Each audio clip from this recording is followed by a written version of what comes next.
is an increase of 6.83% from the previous financial year allocation, which was 1.431 billion.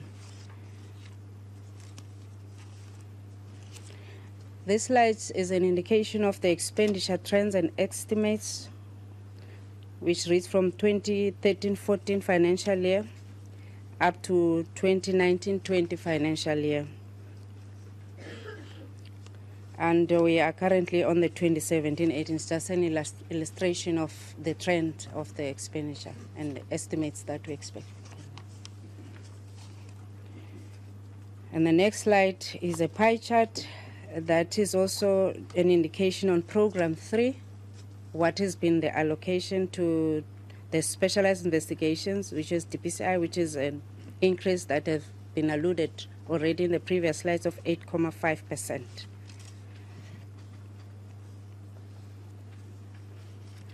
Now, this is an expenditure, estimate expenditure per economic classification of the payment for the directorate.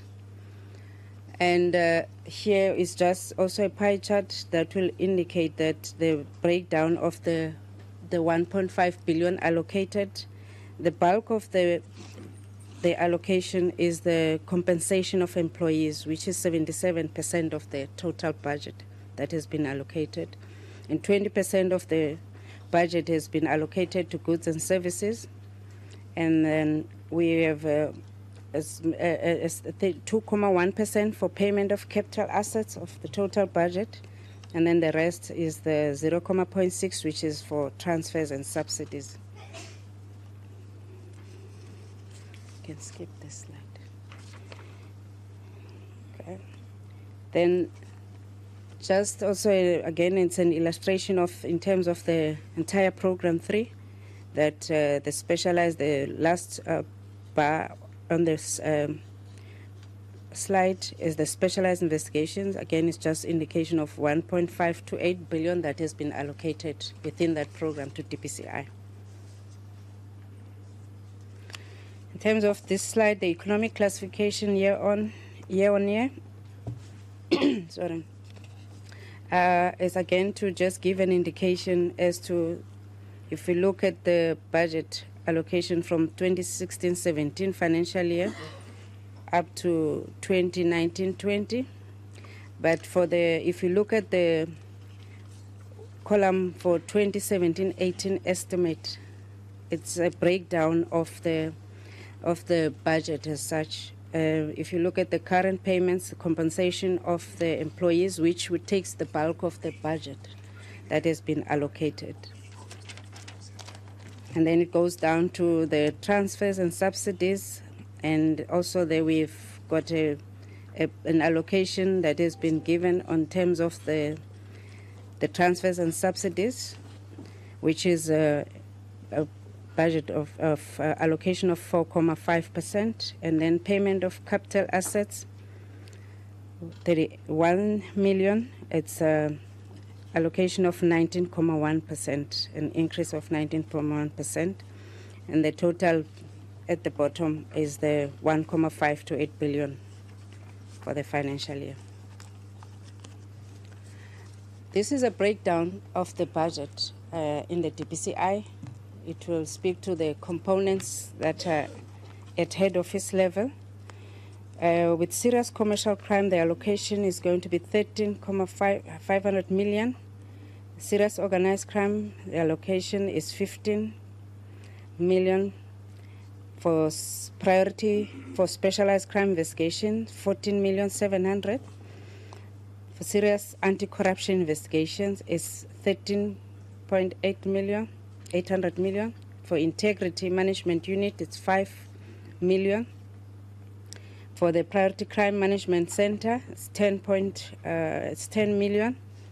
And for support services, it's 94 million, which will be explained later as to why that allocation to support services. And then the provinces, for the DPCI, the budget allocation breakdown for Gauteng province is 31 million, Northwest province 15 million, Limpopo 14 million, KwaZulu-Natal 29 million, Mpumalanga Province 15 million, Eastern Cape 29 million, Western Cape 17 million, Free State 15 million, and Northern Cape 15 million. And the total allocation for the provinces is 184 million. With the head office components, it was 167 million. Then the total estimated budget for the operations is 351 million. Just this slide is to give a summary and probably explain the budget allocation to support that would have been seen to be very large. It's just to indicate that support services is responsible for the purchase or procurement of some of the resources, such as the machinery and equipment, hence that budget is located there. And the compensation of employees will always remain the largest cost driver, which I had indicated in one of the charts that it's constituting 77%, which is 1.177 billion out of the total budget allocated to DPCI. And then the DPCI is also nationally responsible for the payment of overtime, which forms part of the compensation of employees' allocations. It's just also to say that we are taking consideration of the cost containment measures that are announced by National Treasury, and included in that budget that is allocated and located at support is the DPCI has also the responsibility to do and conduct community outreach programs, that we do awareness programs for the year. And therefore other major cost drivers are fuel, communication, subsistence, and traveling expenses due to the nature of the work that is being conducted nationally. And therefore, it's just to emphasize that we understand that good governance cannot be conceived in the absence of trust between governing parties, but we understand governance is important in the environment. And also, just lastly, to say that we do, as DPCI, adhere to the South African Police Service financial policies and systems.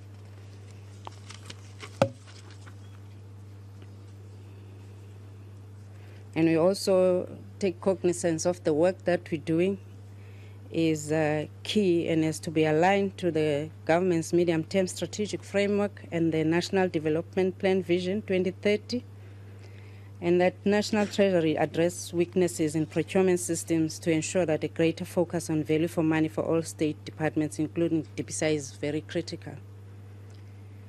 And that the South African Police Service streamlining the reporting procedure which is supposed to be in line with Treasury regulations, are things that we take cognizance of and are critical. Thanks. That concludes the presentation, Chair. Thank you, General. So, members, we've complied in terms of the SAPS Act 17K parliamentary oversight. The National Head of the Directorate shall make a presentation to Parliament on the budget of the Directorate. So we've just done that. Now I'm going to ask the Accounting Officer of SAPS maybe a broader view or anything he wants to add. No, Chair. At this stage, there are no additions. We are satisfied that the elements of what has been presented is what is contained in the annual plan of the department, and we are in agreement. Thank you very much, General Paklani. Members must also just look at the main presentation that was made by SAPS in terms of the overview. That information is also available, so members can also have reference to that. Right, members, we will now go to questions, comments, and issues we want to raise with the Accounting Officer as well as the head, the acting head of DPCI. Maybe the first couple of issues from my side. DPCI is a very important institution in fighting organized crime. There must be trust in the organization. And from Parliament side, we monitor events very closely in that environment. The first point I must make, with the passing away of Judge Musa, there's a vacancy currently with regard to the inspecting judge. Now, we have noted the commitment by the new minister in terms of the process, But I think it's very important, and we'll have to also include that in our budget report to Parliament, that the Portfolio Committee calls on the Minister of Police to expedite the process of talks with the Chief Justice and the Minister of the Chief Justice and the Minister of Justice, so that the appointment of the inspecting judge can be effected as soon as possible. It's quite critical that members of the DPCI must have a recourse if there is any interference or perceived interference, that they can go to the office of the judge. And of course, if there's any members of the public that are subject to investigation by the DPCI.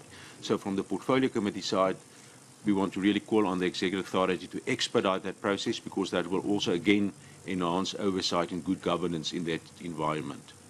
Then the second issue is quite critical, especially in terms of the two Glenister court cases and the current situation, that there is trust in the governance of DPCI.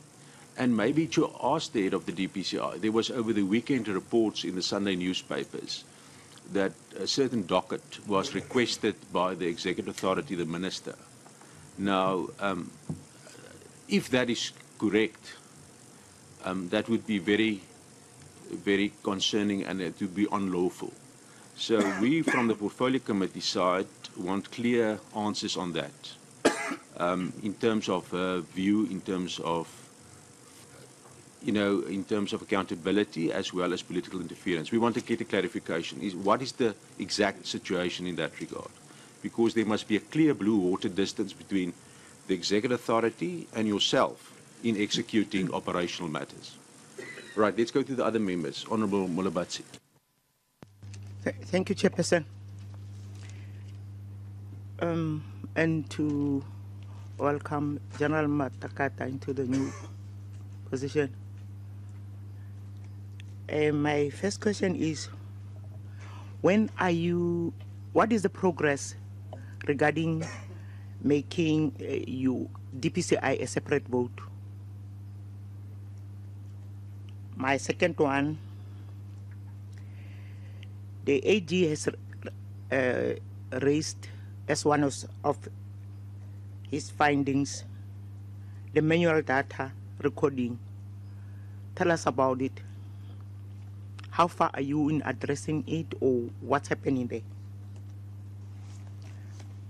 My next question is on your arrests are high, but they don't match your convictions.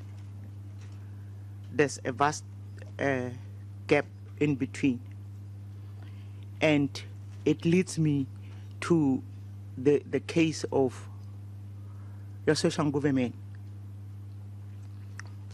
who went to court charged with what was it, conspiracy, murder conspiracy, but the court changed it to something lighter. Does it mean there's a problem in the way you investigate cases, or what is the problem there? My next one is on, tell us about your cybercrime training. Are your men and women up to the task? Can I go on? Let's go to, otherwise I'm worried that Honourable Klong and Honourable Groenewald is not going to have any questions. Honourable Mamula. Thank you, Chairperson, and thank you for your presentation. Will you please provide us on an update on progress made in securing appropriate office accommodation for the Directorate countrywide? It's for SABS, this one, and the DPCI. My second question, in slide number 6, percentage of registered serious organized crime project investigations successfully terminated. Why was it terminated? Please give reasons. In slide 6, performance indicator detection rate of cybercrime related cases, 28%. And you said target achieved. Why the target is so low? Slide 12, compensation of employees, 77%. Why compensation of employees, you budget for 77%? Why don't you take this man for the investigation of serious crime and everything? My last question, it's slide 17. Why Limpopo, Mpumalanga, Free State, Northwest, and Northern Cape have less budget? Please give reasons. Thank you, Chairperson. Thank you, Honourable Mula. Honourable Mabija. Thank you, Chairperson. I just want to welcome General Matakata and the presentation, but at the moment I don't have a question. Thank you, Honourable Ramatlakane. Thank you very much, Honourable Chair and Acting Head of DPCI and SEPS Management. Just follow up on your first statement, Chair. You said that we have now complied with the Act by virtue of DPCI having made a presentation. The flip side of that presentation, I want to ask the question. Last year, to be exact, we had a long discussion around this subject of the budget. 1.4, now it's 1.5. The question was, how did you get there? How did you get to 1.5? Last year, the answer wasn't quite clear. We asked the question, what has been your submission? How do you get to this point? What was your wish list in terms of your guesstimate, if you like, in terms of budget presentation? We didn't get an answer to that question. So I want to please ask this question again. General Matakata, how did you get to 1.5 billion? What was the wish list? What was on your request based on what you thought is the work that you need to do in terms of the Act? Secondly, Chair, the next question which I also want to just add on your question, your earlier question, the issue about the docket, but I want to ask, over the newspapers there's also this issue about allegation that the cell phone is now returned, but the cell phone is being wiped off of all the cases. Now I was wondering, how did the cases get into a cell phone if the cases are cases that are under investigation? If we could just clear the air about this allegation, because there's continuous feeding of this information to the media. If the cases are kept in the cell phone, including your cell phone, it would be a worry that what happens if you lose your cell phone then, in terms of the cases that are kept on the cell phone. But that's, you understand the question, I understand. Chair, I know it's just two questions now, but I want to, okay. Okay. I'm looking on my right, but let me ask another. The targets that deals with corruption in relation to public sector, if I like. Yesterday we had a discussion at length with SEPS around this target, and to an extent that there was a page where some of those target was removed. But you have the target on as a DPCI, which is good. We like that. We like to see that. But the question is that you have this target. Do you experience the same problem that the SAPS experience. You were not in a room yesterday, but I'm asking the question to you, because if you had the same problem, you would have removed this target. But I just want to understand from you, what are the challenges that you have in respect to adhering to the target itself? Then the other one, Chair, which is not included as part of your target, there is this National Bureau for Illegal Firearm. You don't have that as your target in your APP 1718. I'm just curious to know why. What is the reason? I know it's part of your new targets, but why is it not part of the 2017-18 financial year? If you can explain.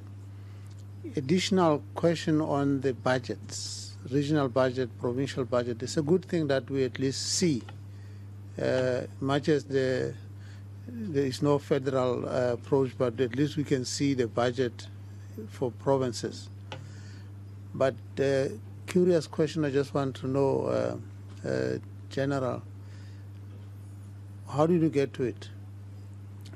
How did you get to the 31 million? Is it based on your work schedule?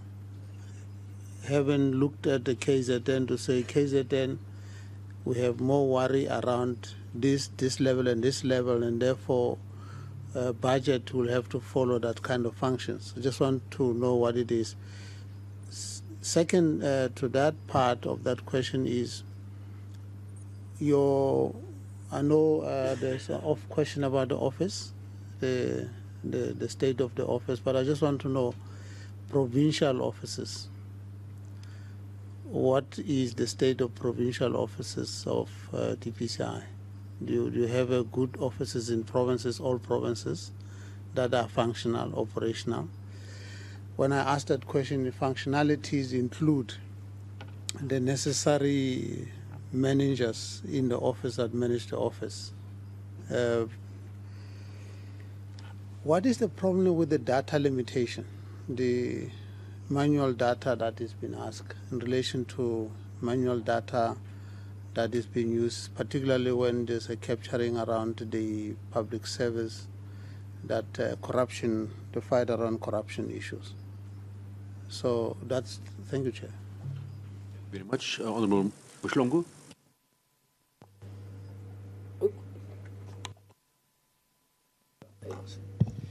No, thanks, Chair. My apology for coming a bit late. No, Chair, I'll be very, very short on this. Some of the things, Honourable Shagan has covered it. However, I'm still interested to knowing exactly, because one, I think as a committee chair, it will be important. Yesterday we dealt at length with the question of perceived lack of capacity on the detective side, and the DPCI being an advanced or supposed advanced organ with that capacity of intervening in a much more stronger method in the investigation of crimes. I'm looking at the question particularly of the KZN budget there, when in fact we have had these ongoing unresolved murder cases. You recall, Chairperson, that before this latest saga on the head of Hawks took place, I asked him this question, that he visited KZN, particularly in the area of Mandeni in KZN, northern part of Durban, where the chief was gunned down in broad daylight, which is just an obvious thing, that that thing is actually it can be referred to as a terror to that community. When you get a person of that stage being executed in cold blood in that particular way during the broad daylight, that means the respect of law is completely undermined.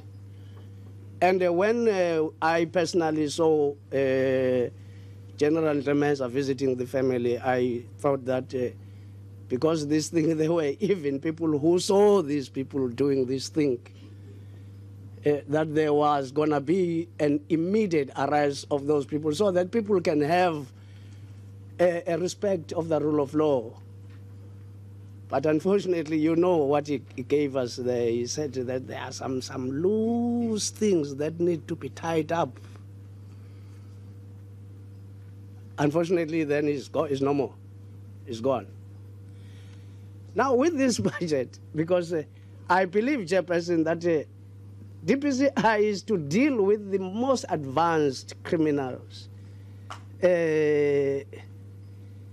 who are also moneyed.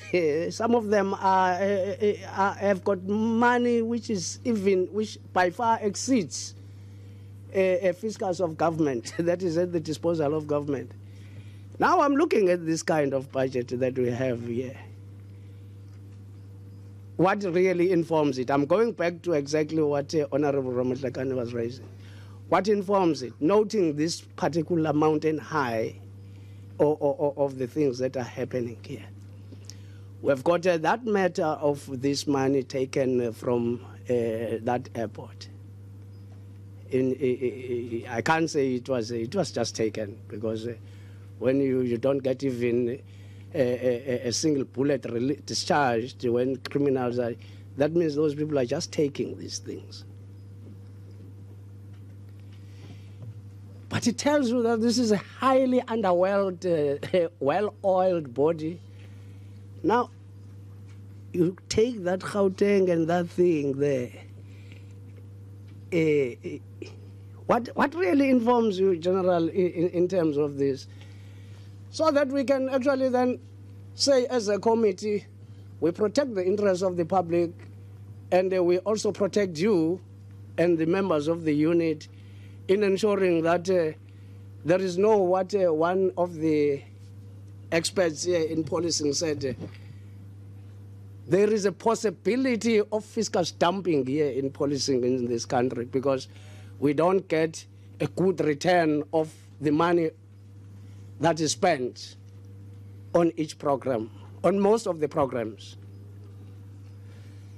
Now, that is then question number one. Then question number two is what then was labored on yesterday. You know,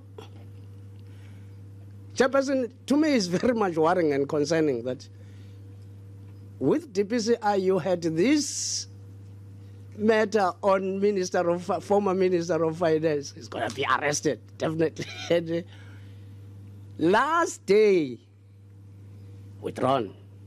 Oh, what a drama.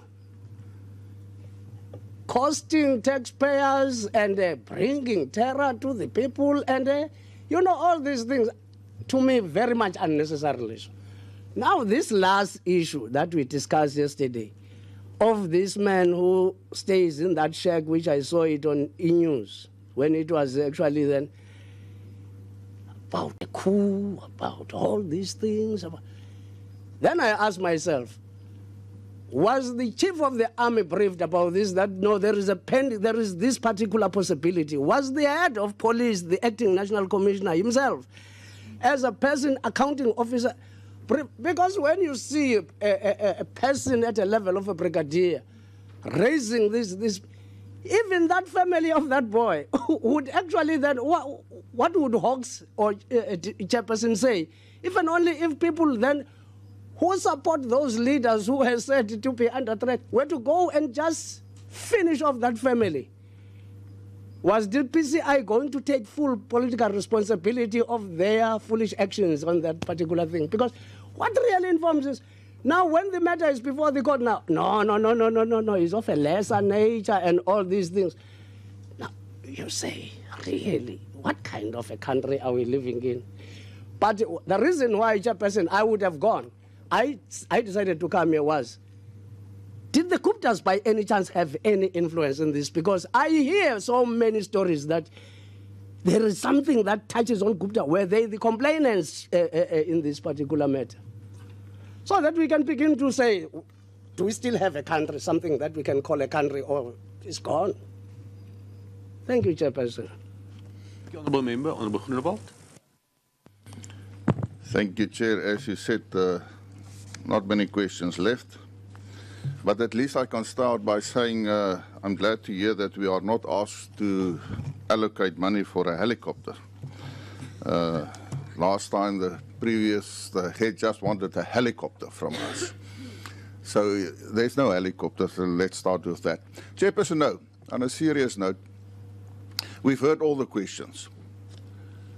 My question is that the impression and the image of DPCI in the eyes of the public is that it is a political instrument in the hands of the governing or the executive. I want to ask the acting new head, what is she going to do to get trust from the public back into the DPCI? That's my first question. Secondly, Chairperson, I want to know, surely there must be procedures, policy, doctrines, and everything when it comes to the handling of information, the storage of that information, files, and now we must read in the media from the outgoing head files in a boot of the car, besides the cell phone. What about the laptops and everything? And my question is, was there a breach on those procedures? And if so, what are the steps that has been taken from DPCI against the person who have breached those procedures? Because, I mean, the DPCI is supposed to have this very sensitive information. That's my second question. Thirdly, Chairperson, I want to know this whole saga as far as O'Sullivan is concerned. How long is this going to continue? Can we have an update that at least the Portfolio Committee can come to a clear mind as how long or how many arrests are we still going to have, and how many court applications for unlawful arrests and everything that goes with that? Can we get a final update on that one? Then, Chairperson, I agree with what my colleagues say. You know, this accused with murder list and everything, I'm not a specialized investigator, but with great respect, if you look into the case, it was quite clear something was wrong. But they still, how many resources has been used for that matter? And I agree what my colleagues say on that. Chairperson, on a more technical issue, on your slide number 6, on specialized investigation of serious organized crime, your performance, achieved estimated performance for 2016-17 is 44.1% of registered projects successfully terminated. How many registered projects are we talking about? Is it 44.1% of 5, 6, 10? I'd like to have more detail on that. Chairperson, the other thing is, I'm worried about, if you look at the salaries, we're talking about 77% of the total budget of DPCI. That's much too high. And by that, I don't say that the people is not working hard enough and that they must lower the salaries or anything. But this is a serious problem, because even if you look at the overtime, it's actually not paid by the budget of DPCI, but by national.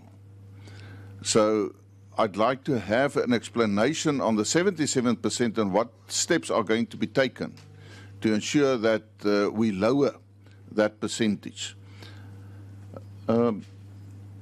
Yes, I think that is the other questions has been asked, Chairperson, so I will comply, or I will stand by that. Thank you very much. Honourable Bele, you're welcome. Thank you very much, Chairperson, and apologies for my late arrival this morning, and good morning to all present. A couple of questions from my side. I think the first point is to echo what the Chairperson said around the importance of restoring and reinforcing public trust and confidence in the Hawks, and in salvaging its reputation, because that's damage to the image of the Hawks, and therefore the public trust and confidence in it has been rooted in what I would call a governance crisis, at least at the top of the institution, since arguably the suspension of the former head, Anwar Ramat. And so the hope is that the tenure of the now acting head will see some turnaround and improvement in that. And of course, we saw the escalation in that governance crisis last Monday with the former head's defiance and shenanigans. And so my first quick question is just to get confirmation from the acting head. There wasn't anything in the media to suggest otherwise, but just confirmation from the acting head that the former head has not since attempted to access Hawks premises, offices, information or systems,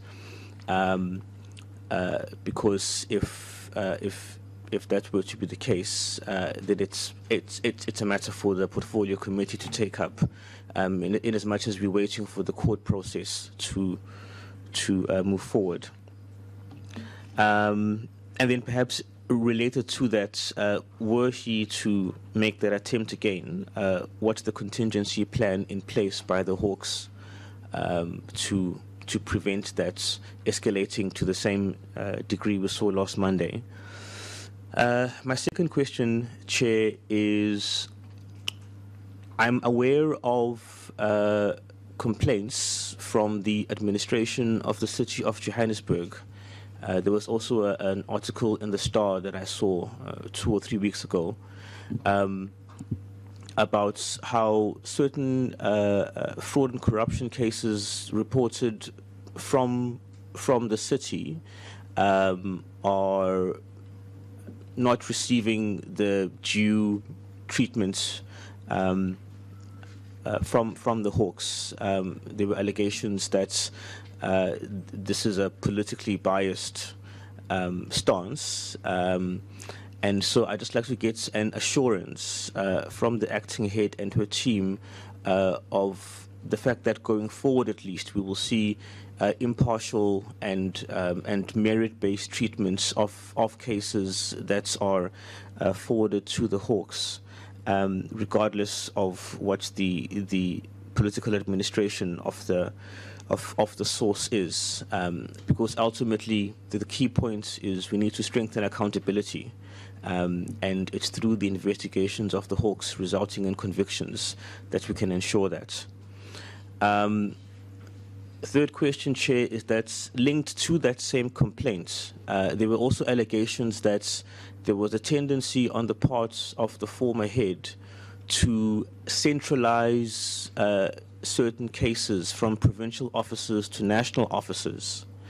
And these tended to be cases that were politically sensitive, and therefore it was a way of stymieing and suffocating the cases by centralizing them under his direct watch, and then they wouldn't go anywhere. So can I just get clarity from the acting head and her team? Firstly, what is the established procedure in terms of criteria and that sort of thing for the centralization or escalation of cases from provincial officers to central?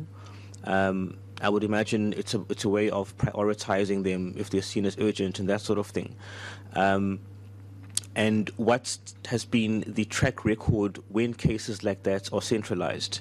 Because if they're centralized to prioritize them because they're urgent, but then it's the outcome is that they are the ones that take the longest and seem to go nowhere. That would be a contradiction in terms of what it's meant to do, but what the actual result is. So just an explanation of the whole procedure and systems and framework around the centralization of cases from provincial offices to national. And then my last question, Chair, is we heard from the DPCI last year that as part of the full establishments of the two specialized units, the two bureaus announced by the President in last year's SONA, there was going to be additional funding required.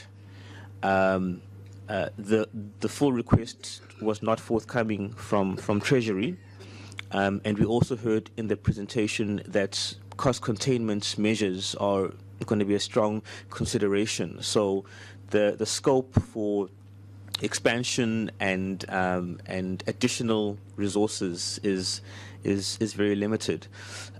So in light of those resource constraints, but also on the other hand, the urgent need for the full capacitation of those two units to implement their mandates, can I ask what is the DPCI planning or sort of putting in place to meet that need as far as possible, because it is an urgent matter. We keep hearing about how drug-related crime and the role of illegal firearms in gang violence, syndicate crime, etc., is one of the biggest problems and really drivers of rising violent crime.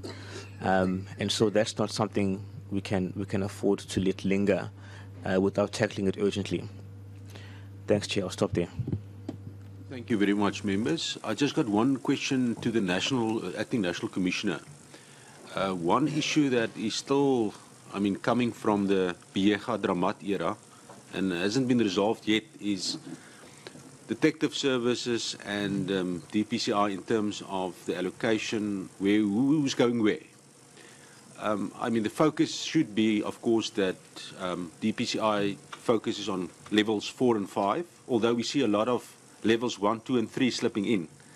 Matters referred to DPCI where they actually need to be at detective services. So I just wanted to know whether that process is finalized, or if it's not finalized, when do you envisage that distinction and resource allocation will be finalized in terms of the post and all those kinds. That is the first round. Thank you, members. Let's go to the Acting National Commissioner and the Acting Head. Thanks, Honorable Chair, Honorable members. I'm first going to allow the Acting Head of the DPCI to respond to some issues that primarily falls within her competency. I'll then deal with leftovers or those issues that I have to deal with. Thanks, Chair. General Matekata. Thanks, Chair. Thanks, General. The first question from your side was about the trust in the governance of the DPCI in relation to the docket that has been referred to that allegedly was taken by the Minister. I'd like Chair to just state to the committee that this docket was never requested by the Minister of Police. The docket was just referred from the province of Free State by the acting provincial head to the national office, and the docket subsequently was forwarded to me by General Tlemeza's office, and the docket is receiving the necessary attention. Thank you. And then the question from Honorable Malibati in terms of the progress with the separate vote. This matter was receiving the necessary attention, and especially this financial year, by the former Minister of Police. His office was going to be the one focusing on this issue. And as of now, I'm not sure whether the terms of the handing over from that office to the current Minister of Police, if there's any such progress, or was this matter handed over. And as and when I have the opportunity to have a meeting with the Minister of Police, is one of the issues that might be discussed. And the second one was in terms of the AG, the findings in terms of manual data recording. We did, from the previous findings that were given to us by the AG,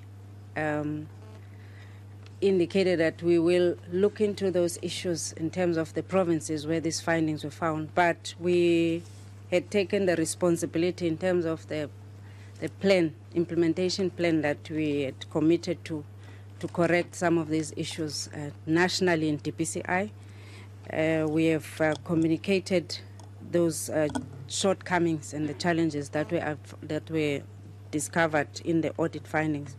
So hoping that we, as indicated, the provincial heads in terms of the levels of management and the component heads at head office level have a responsibility to ensure that we don't have these findings and challenges that have been picked up by the Auditor General. So we are adhering to the plan that we're supposed to have implemented in terms of making sure those findings are never repeated. In terms of the arrests that you had referred to, and vis-a-vis the conviction rate, that you indicated that there seems to be many arrests, but the conviction rates are low. Unfortunately, I can't speak to conviction rates because sometimes these matters take too long in court. And some of the cases within our space take even more than 5 years to be finalized in court. So we could have arrested a lot of people, but the cases, as and when are they finalized in terms of having those convictions, is a matter that is within the courts and that we cannot really give clear answers now. And then the next question was about the matter that has been raised by the other honorable members as well of the Seshanguve man, as referred to. That it's alleged it's a coup. I'm not sure where did that come from. The charges are preferred by NPA. We would investigate, and then NPA would decide what charges to prefer in terms of whatever allegations have been investigated. So I think because that's already in the public space, it was indicated initially that the charges are conspiracy to commit murder, and therefore they again changed as the prosecution to what charge they would prefer to the man. So there is no allegation. There is no such allegation of a coup plot, if I may state that clearly. And then the last question from Honorable. Sorry, General, there's just a follow-up from Honorable Molebatsi on that matter. Thank you. Yeah, thanks, Chair. My question was, why were the charges wrongly formulated by DPCI? Thank you, General. Thanks, Chair. Indicated earlier, DPCI doesn't decide which charges that a man must be facing in court. It is the NPA. We investigate, and when we present the docket, then NPA will decide which charges they would prefer that the person must face in court. So I'm not sure whether there's been an indication that the charge was plotting a coup or whatever, but that is a matter that NPA must decide what charge the person must rather face in court. There's just two follow-ups on that same response. Honorable Molebatsi, Honorable Mbele, thank you. Chair, when a person is arrested, within 48 hours, that person must be charged, isn't it? And obviously there is a charge to say this person is charged with this. Am I right? Yeah. Now, the DPCI charged this man with murder conspiracy. My point is, why was it wrongly formulated? Honourable Bailey, thank you. Thank you, Chair. It's on the same issue. Just something that the acting head said, which didn't make sense to me. So maybe I need clarity, or it needs to be challenged. This notion that the NPA decides the charges. My understanding was that when a docket has been finalized. When a docket is forwarded to the NPA after the investigation is finalized, the NPA determines the prospects of prosecution. That's their decision. The decision is to decide whether or not to prosecute, not to decide what the charges are. And if anything, the entire basis of a docket is suspected charges, and then you investigate to find evidence to back up those charges. I'm not buying the story that there were never coup plot charges, and the NPA decided whether or not that would be the case. So I just need clarity on that, please. Thank you very much, General. Thanks, Chair. Can I just make maybe clear that when there's an investigation from the onset, especially of such nature or complex nature, the investigators will get a prosecutor from the beginning to guide and decide eventually what will be the person charged on. So DPCI doesn't decide what must you be charged on. That is the responsibility of the NPA. They will investigate and then sit with the prosecutors who would take the docket and look at it and see what needs to be done further, or what will they decide as NPA, because they're the prosecuting authority. They would know in court what would stand as a case. Therefore, they will decide what charges will stand in a court of law, not an investigator. It doesn't work like that. On Mshlongu? No, sorry. I know that the new acting head of the DPCI, she's new. Most of the things might not have happened when she was before. Maybe she took over control. But in short, in summary, what she's saying, it means just DPCI, you are just going to meet a man on the street, take him, make him appear before the NPA, and NPA must just look at him and say, no, we think you are just guilty. You need to be charged for this. It's a misleading thing, completely misleading. I think let us just call things by their names, General. You as police officers actually then arrest a person, charge a person, correctly so, as one of the honorable members says. I think it's Honorable Mbed. Then NPA will evaluate according to the law, dictates of law, whether then to prosecute that, or just exactly like the case of a former Minister of Finance, Pravin. You level charges against him, and NPA said, no, this thing is unprosecutable. And that is why, on the basis of that, those charges are to be dropped. Now, it is completely misleading. I don't really think, because if you work like this, I can just simply say that it means all these billions that you are looking at, it's just a wasteland thing. Because it will mean that NPA are the police. According to what you are saying, NPA are the police. They are the ones who must go and investigate. And then what is your duty? Then that's why I am chairperson. Then what is the duty? What is then the reason? Why don't we then disband Hawks?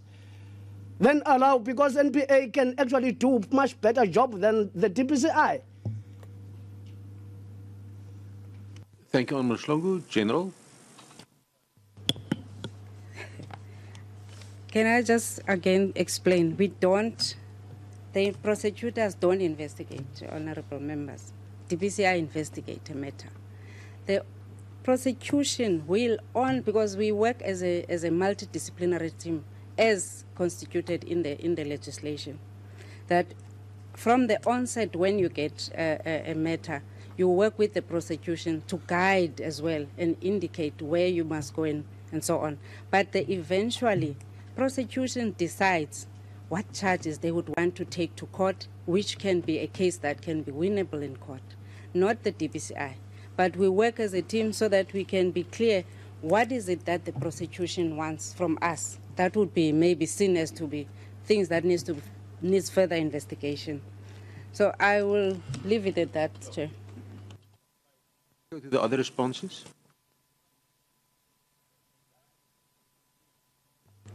Thank you. On the cybercrime that was raised by Honorable Malibati, the training of members that you would ask, are they up to task?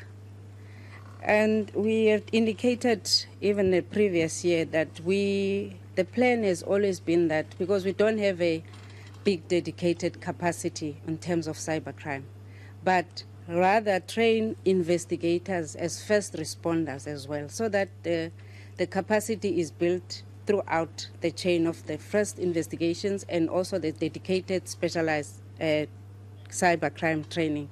And they've had successes in that regard, the cybercrime specifically, the capacity as such. So the training is something that is ongoing. We do get support from the other law enforcement agencies from other countries in that, so that they empower the environment in terms of what new developments and trends that are emerging for us to be able to deal with those cases that need that specialized unit. And then, Honorable Muller, you asked us to update you on terms of the securing of the appropriate accommodation.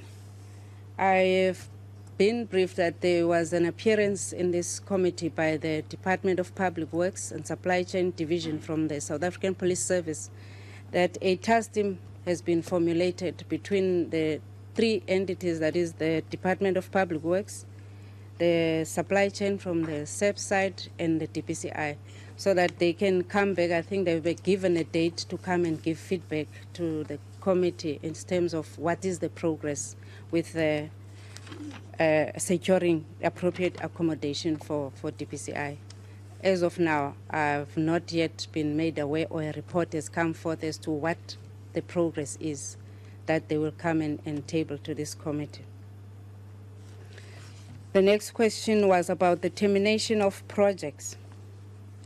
I think that the clarification that is being sought is, what does this termination mean? Termination is a term that is given.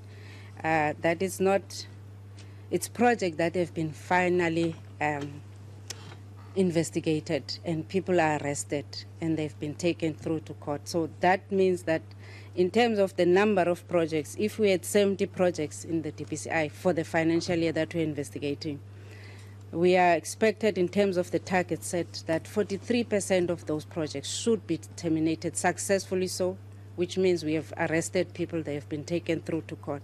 So that basically is what it means, that the termination is people have been arrested, the project is finalized, and therefore there won't be any continued investigation on it.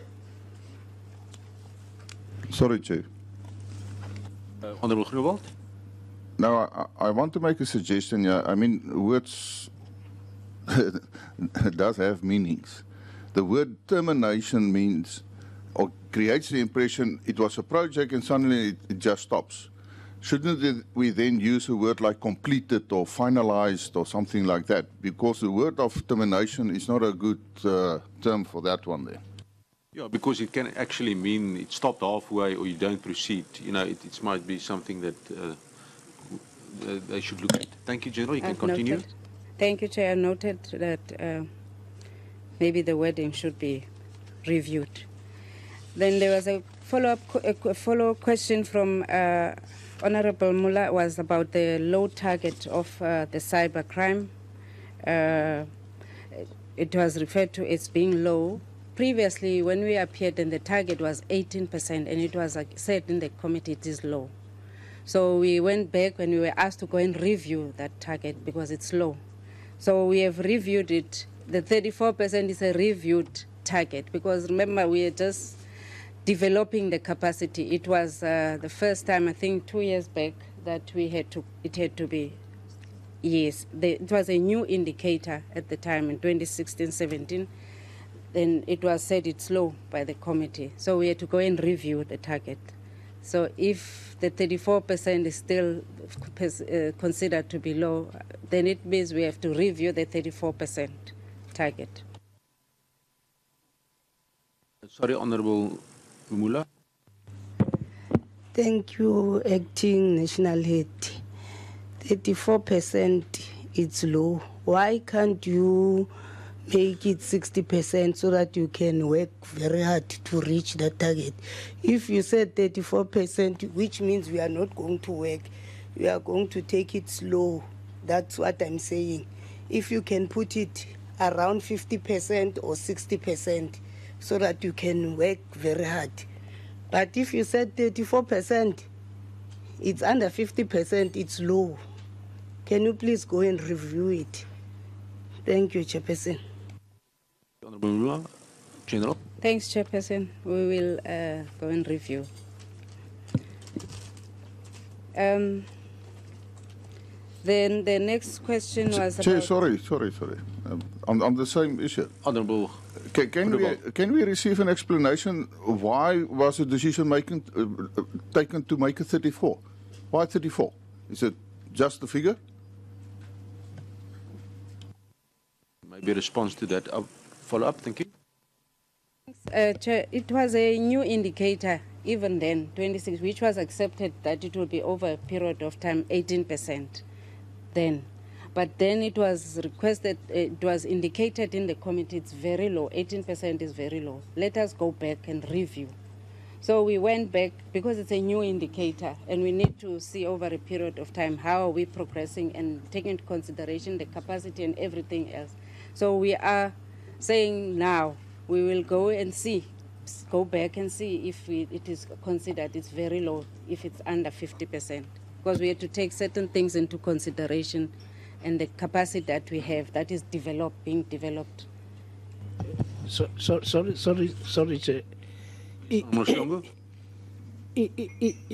know, Chair, as a committee, maybe we are also not doing justice because for this, as a follow-up to the point of clarity by Honorable Groenewald, you know, maybe if DPCI was to brief us, maybe also assisted by the detective side, what kind of cases do they actually deal with and how many have already been transferred? Do they get them transferred to them or they pick and choose that we are going to deal with this and that? Because if they pick and choose as DPCI, they can give themselves that maybe we can just be accusing them on that budget or on that figure that they have come up. But if and only if they are given cases of a particular nature from the police, particularly detective side, we also need to be knowing what is the current volume that has been transferred to them, maybe either province by province, so that we can actually be able to benchmark this to say this is what needs to be done if it is like this. Otherwise, at the moment, we are just thumb-sucking, just shooting just in the air without even knowing what exactly are we dealing with here. Honourable Thongo, remember we've asked the question already to the Acting National Commissioner to give us again, you know, the progress in that demolition of work between the detectives and the DPCI. So we will get that response because that's quite important in terms of resources. Because on the one hand, if they must still concentrate on 1 and 2, levels 1 to 3, they're going to be overwhelmed. That's just reality. And I mean, we want them to focus on organized crime, commercial crime cases, and that should be the core business. So let's wait for that response. Right, General? Thanks, Chair. The next question from Honorable Mula was about the budget allocation that was low to 4 provinces that were identified, which were the Limpopo, Mpumalanga, Northern Cape and Northwest. Eastern Cape, sorry. What is happening is that this budget allocation is also historical in terms of over the years, what was the expenditure of each province, and as well as the capacity levels, because historically these other provinces were considered as small provinces, and therefore even the capacity and maybe the volume of work was as such. So the provinces that were carrying the volume of work, the big volume of work, was the bigger provinces that were then, and also the expenditure historically was determining what was the budget allocation. So basically those are the things that you look at and try and balance the work that is being done in different provinces, the capacities, and what has been the expenditure trends over the period of time.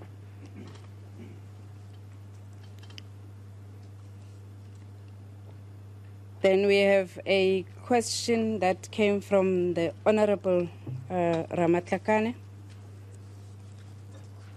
in terms of the budget allocation that DPCI has. And he wanted to know whether there was a submission by the DPCI in requesting the budget that is now being allocated to the DPCI. I can say there was no additional input that was given to Treasury. Treasury decided and determined the allocation to DPCI, and which is by them indicated as being ring-fenced, and they just give an increment of 6%. So there's no such input that was given to them. In short, I can say that. Well, maybe just on that one, on that response, because the issue of the 2 units, I think that was indicated in previous presentations, that's in birth to be formed. I mean, they will need additional capacity. I just want to know, was that included in the submission to Treasury for this financial year?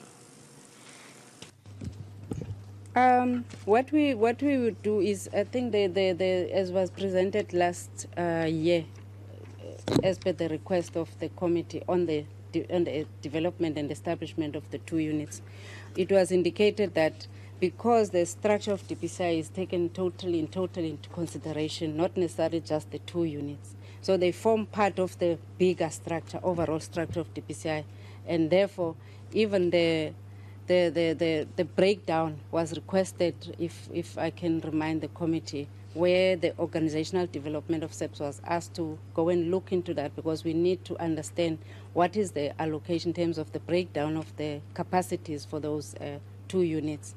And that is in the process that they're still busy with, to give us the breakdown for the 2 units so that we can work out even the budget allocation that will be needed within the bigger structure of DPCI.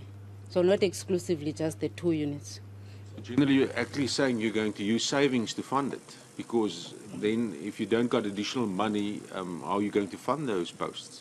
Is that what you're actually saying? So, I mean, because the request from this committee was, I mean, if there's a need for additional resources and units, I mean, it must be included in the presentation to Treasury. I don't know whether maybe the Acting National Commissioner can assist us there, but I mean, it's critical that those 2 units are properly funded, and if they are priority, why was that not included in the normal MTF or the submission last year?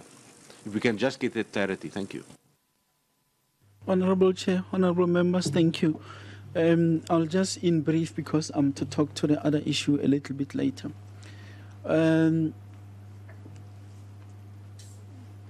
This goes also with the question that Honorable Chair asked, and I think Honorable Mhlongo is talking to, in terms of cases, at which level of cases are to be investigated by the DPCI. The Act is very clear, their mandate is very clear. I think it was outlined. It talks to serious corruption, serious organized crime, and serious commercial crime. I think those 3 broad categories. And the Chair is correct with the observation. You still have cases not falling within that category that are investigated within the DPCI. And that has to do with the history. When the Scorpions were merged and the DPCI was established, there was capacity in the SAPS to deal with organized crime, commercial crime, and so on. That capacity was simply relocated to become part of the DPCI. And that capacity moved with the cases that they were investigating. Now, not each and every one of those cases will necessarily satisfy the policy requirement on the level of those cases. So, why am I saying this? You will find that we could have posts in the environment within the establishment which are now used to investigate cases that are not supposed to be there. So that purification that Chair was talking to will assist us in relocating those cases back to the detectives, because we have now established that capacity within the detective services environment. If we relocate those cases, they will go with some people that are supposed to investigate those cases. And the room will be created, which will then be utilized to capacitate those specific units. So you may end up not with additional needs, because current baseline. yes, actually. it may be from the current baseline that will be funded, Chair. Thank you.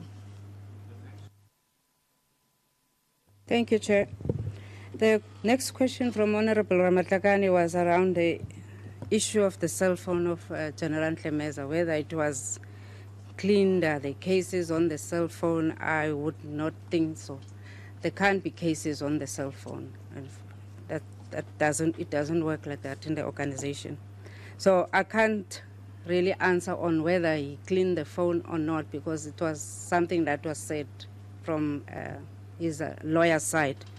So just to give an indication, we can't have any cases that are supposedly or perceived to be on the cell phone of anybody. No cases are supposed to be on a cell phone. So I cannot really give an indication that the cell phone was cleaned because there were cases on it or whatever.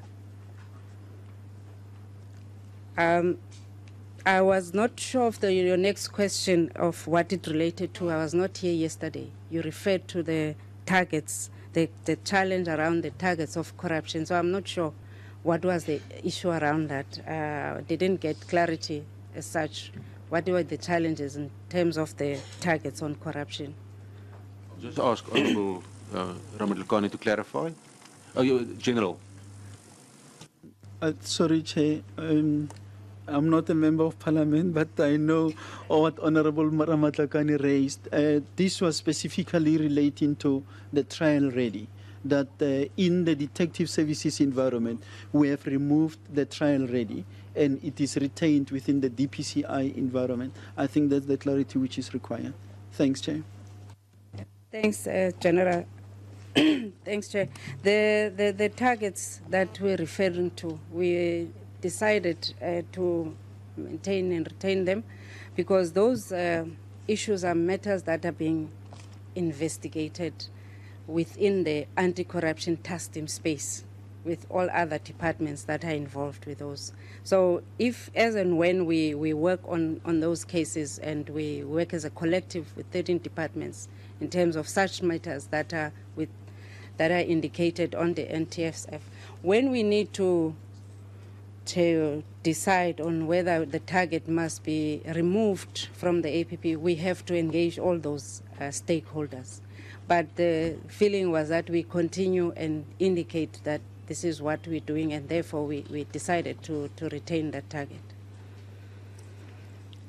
I think, General, we agree with that approach because it's an indicator also to the public that in terms of progress of these cases that it's getting the necessary attention. So, General Rabi, You must take note.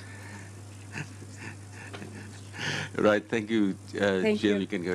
And then the next question from your side was regarding the targets that are not visible or not even on the APP on the firearms. But what I can say, we as DPCI, we have our own operational plan. They have not been maybe elevated into the space of the annual performance plan of the organization. But we are working on monitoring and having our own operational plan internally as DPCI where we are monitoring those matters. So it's not on the APP yet, but we're looking into that because of the newly established unit. So we're working on it internally as DPCI on our own plan. Okay. Your next question, Honorable Ramatlakane, was the state of the DPCI in the provinces in terms of their functionality and so on. Not sure what is the context, but all I can say is that with all provinces that we have appointed leadership in terms of the 8 provinces as such, where we have provincial heads who are supposed to lead those provinces. The only province where we have a vacancy is the province of Free State, where the minister will decide when the post will be advertised. But the provinces are functioning and operational in terms of the work that needs to be done by the DPCI.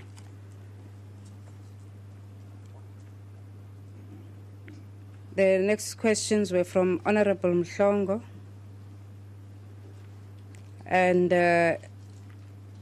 I would say the first one, I'm not sure whether it was a statement, the perceived lack of capacity in KZN and also the budget. And you made reference to the case of the chief that was murdered there and the Ortia robbery.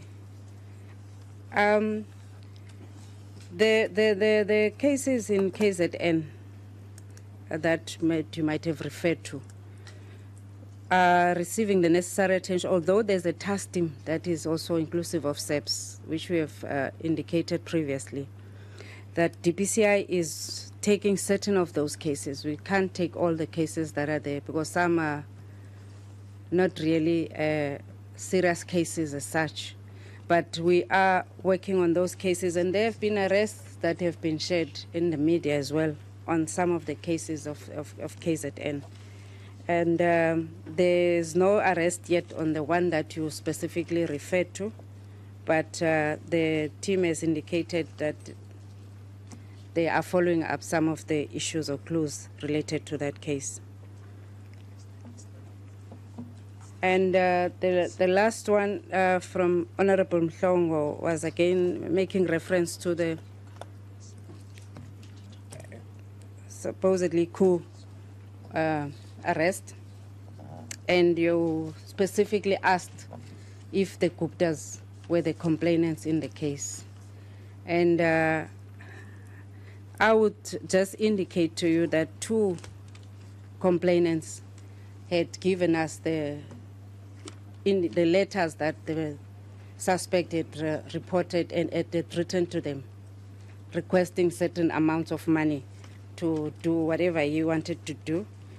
And he had picked up, yes, one being a company that he asked for millions from, and the others as well was a company that is from the letter that he wrote to the Guptas that he wanted certain amount of money to assist them.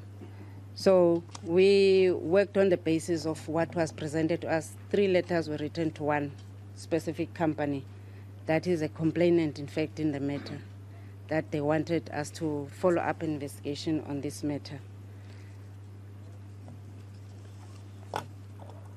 And then questions from Honorable Groenewald. Sorry, Chair, I thought my colleague, I don't know, I know it's early in the morning. I know the alliance is working. Yeah, no, I thought he was going to react. No, Chairperson, so do we understand it correctly?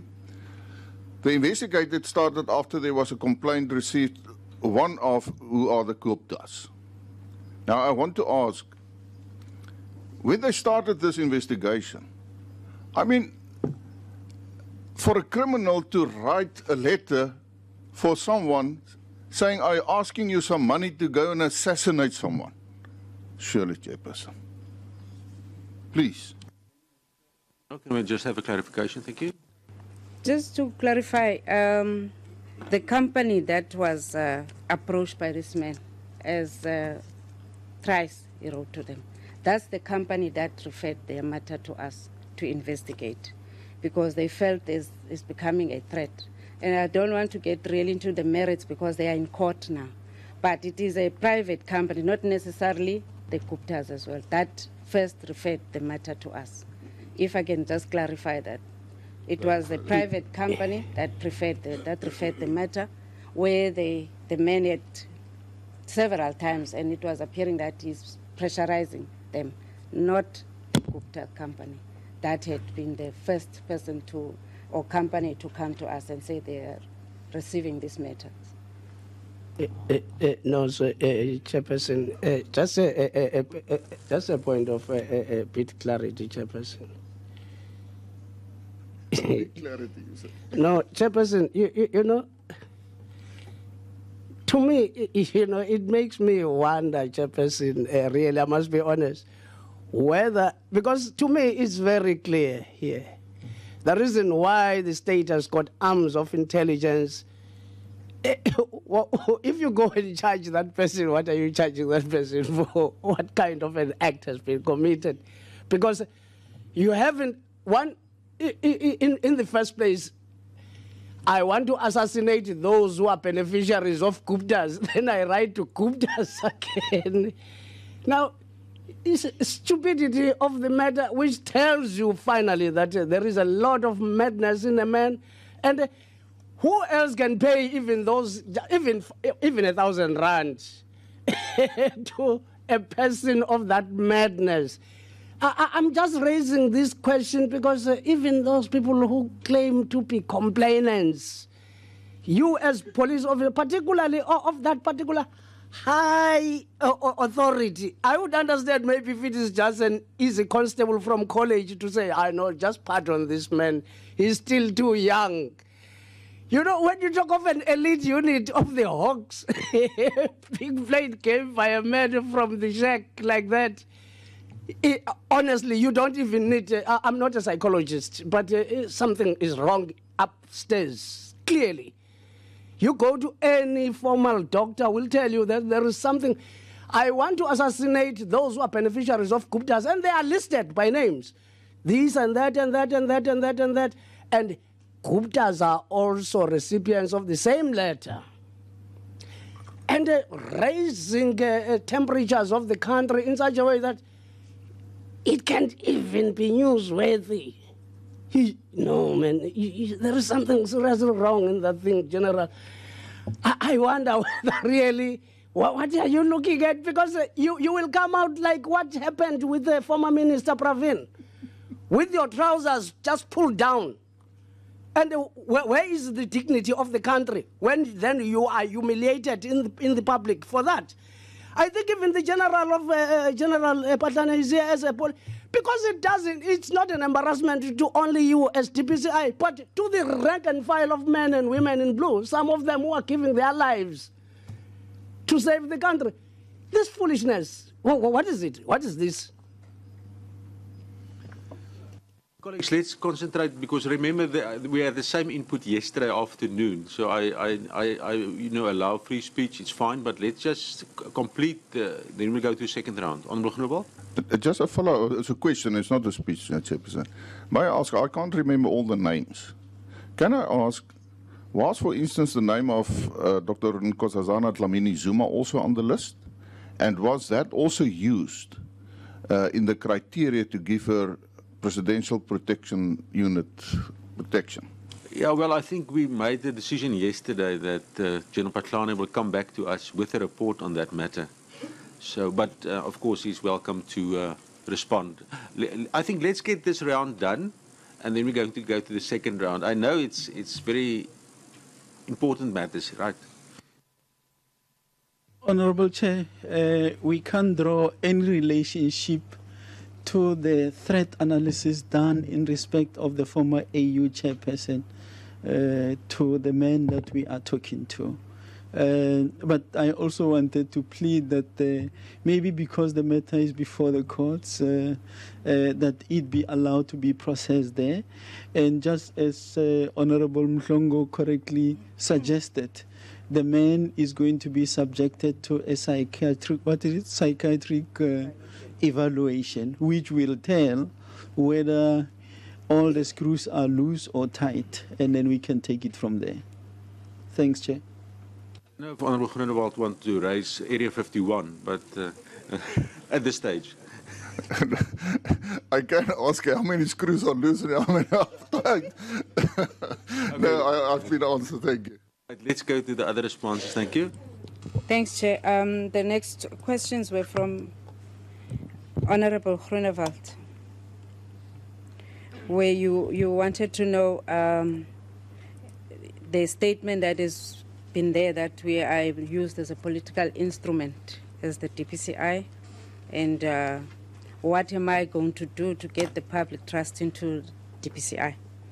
I think I've said it even before that for us to have been perceived as this instrument, political instrument that is used based on whatever the reasons were, is for us to change that perception by indicating and focusing on the work that we are supposed to deliver on as mandated by the legislation, that we focus on those specific focus areas of serious corruption and serious organized crime and commercial crime. So rather, let us work hard to make sure that the public sees that through our successes in what we deliver. And let us not be measured or by the cases that are perceived to be political in nature, that we are used as a political tool by government. So I'm asking that I be allowed that space to just make sure we focus on what we're supposed to focus on, and the successes will determine and tell what we are doing. The next question from your side was about the files in the boot of the car. I'm not sure where did that come from. I don't know about the files, where these files allegedly were in the boot of General Tlemeza's car. I can't answer that one. You further went to ask about the breach in terms of the procedures or steps that will be taken. And I suppose the breach is referring to General Tlemeza going back to the office on the day you went back to the office. All I can say is never been to the office. No, sorry, Chairperson. That was not. My question was, I suppose there must be some procedures in the handling of files. I want to know, and information.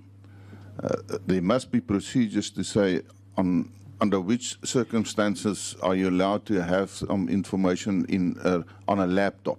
And if it's on a laptop, do you lock it away every evening? What do you do? I now want to know whether there's a reason why I'm asking you, because there's a follow-up coming. General, thank you. Acting National Commissioner. Thanks, Honourable Chair. There is a policy and a procedure, Honourable Groenewald. It is, if it is a laptop, a iPad, because those are portable, you go home and wherever with them. The office ones will remain at in the office. And if, like in the situation we find ourselves in, there is a change of command, there is a process we call the handing over process. It's not a process that, for example, takes overnight, because stock taking of the entire environment is to be conducted, and the incumbent or the outgoing will then sign off on what is it that I was given when I came in, and what is it that I'm leaving behind. If that clarifies the matter, Chair. Thank you, Chair. That's what I wanted to hear. Thank you, General. But now I want to ask, in the case of General Tlemeza, were there checks to ensure that when you received back the laptop, that no information was erased, because you can determine it. And if it was erased, then I suppose it's a contravention of the rule. So were those checks done, even on his cell phone? If it has been done, did you find that any information has been removed? And if so, what are you going to do about it? Thank you, Chair. Thank you. Let's go to the responses. General Patlani. Honorable Chair, it is early days for that, considering that the General has tendered, an appeal, but also there was, if I'm not wrong, it is this week, there is an application before the courts to try and interdict the minister on the decision that the minister has taken for him not to be in the office. So we did not go into that thorough exercise of scrutinizing, those resources. What we were pleased with is that what had to come back was then handed back. We did not take it a step forward, but at the opportune moment, that could be done. Thank you, sir. Sorry, but it's important. So may I ask what has been taken back at this moment? Right, thank you. Honorable Chair, I'm speaking under correction because I don't have everything with me.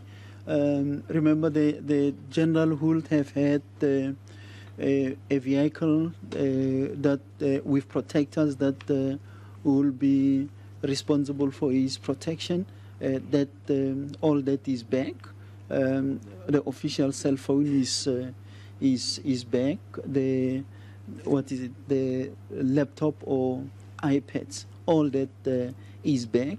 So what is still with him will be what we call the 108. 108, like all of us gets issued with an appointment certificate and so on, because that you take back once the services are terminated. Thank you, Chair. Last one, Chairperson. So you've got the laptop, you've got the iPad. Is there a process to go through those instruments to determine whether any information has been removed? No, Chair, I thought I've spoken to it in that we are not doing that audit yet of what was on the equipment. That can only be dealt with later on once all these other processes are concluded. Okay. Colleagues, we will have to move. Secretary of Police, you must just wait. But let's go to the other responses. Thanks, Chair. Continue with the responses. The question was on the O'Sullivan cases that Honorable Groenewald wanted to know. As we would know, there are various cases that are being investigated within DPCI, where some already is attending court. Some of these investigations are not yet finalized, but there are those that is already attending to court. I think you wanted to know when will this be finalized. I can't really say now when will those cases be finalized that are still under investigation. But those that are in court are in court. Perhaps maybe next time I'll come back and indicate when will those cases be finalized that are under investigation, that are within the DPCI space. I've dealt with the slide 6 in terms of the term termination that you also raised. The next questions are coming from Honorable Mbele, where you also asked how we're going to salvage the image of the Hawks in terms of what is how we are being perceived. And I indicated already that the only way is for us to change the perception is for us to show that we are working and addressing cases that are mandated to us in terms of the legislation, where we would be clear in terms of the successes that will be clear in terms of what are we investigating, and it must be in line with what the legislation is saying to us. And it's going to be not an easy task, obviously, to work on the perception or how we are seen as hawks, but it's something that one will have to work with the team that is within the DPCI to salvage the image. We've answered the question about General Meza in terms of accessing the office, but you further asked what would be the contingency plans. But it is, I think it has been clear that the mere fact he has not come back to the office after the one day that he came and left, that he's not going to come back until his matters are finalized in the courts, where he has petitioned the courts. And I can indicate that he has not been in the office at all. You referred to, your next question was referring to the complaints by the City of Johannesburg, the mayor of the City of Johannesburg. We do have, if I can confirm, we have cases that are within our space that have been referred by the City of Johannesburg that we are investigating. Some of the cases are already in court. And subsequent to this complaint by the city, by the mayor of the City of Johannesburg, I asked that the provincial head of Gauteng meet with the officials from the city so that we clarify what cases are they complaining about that we're not investigating, or that allegedly we don't want to investigate, so that we get a clear sense, because we have cases from them that are in court and some are busy that we're currently investigating. So that meeting did take place, and the officials from the city were supposed to submit the cases in their space that they would deem that are not maybe getting the necessary attention, so that we can address the matter if the cases are not necessarily receiving the attention. So that is a matter that we are addressing amongst ourselves. And then you ask also about the centralization of cases, that there's a allegation maybe that the General Meza had taken some cases to head office. I can say for sure that he would take cases depending, and it would be informed by his discretion in terms of why you want to take cases and centralize them at head office with some of the components that are there. Some of the cases that would be located in the provinces are cases that would have been, that will have to be investigated by the anti-corruption task team. Therefore, maybe that he would use that discretion and call for that investigation to be located within head office by this task team. And in some instances, the case might be preferably get the necessary skills that are within the serious economic offences unit that is located within commercial crime, depending also on the complexity of that matter. And in some instances, he would decide to formulate a task team based on his own discretion. So as a national head of the DPCI, you have that discretion to take some of the cases and prioritize them within a head office level. But if, sorry, you indicated perhaps that there might be other reasons for that, I wouldn't know. But all I can say is that you would use that discretion, that this case might be better investigated at this level, because some provinces don't have that necessarily the capacity to deal with some of those complex matters, and they don't have the capacity that the anti-corruption task team has. It's certain provinces, only few provinces that have that capacity.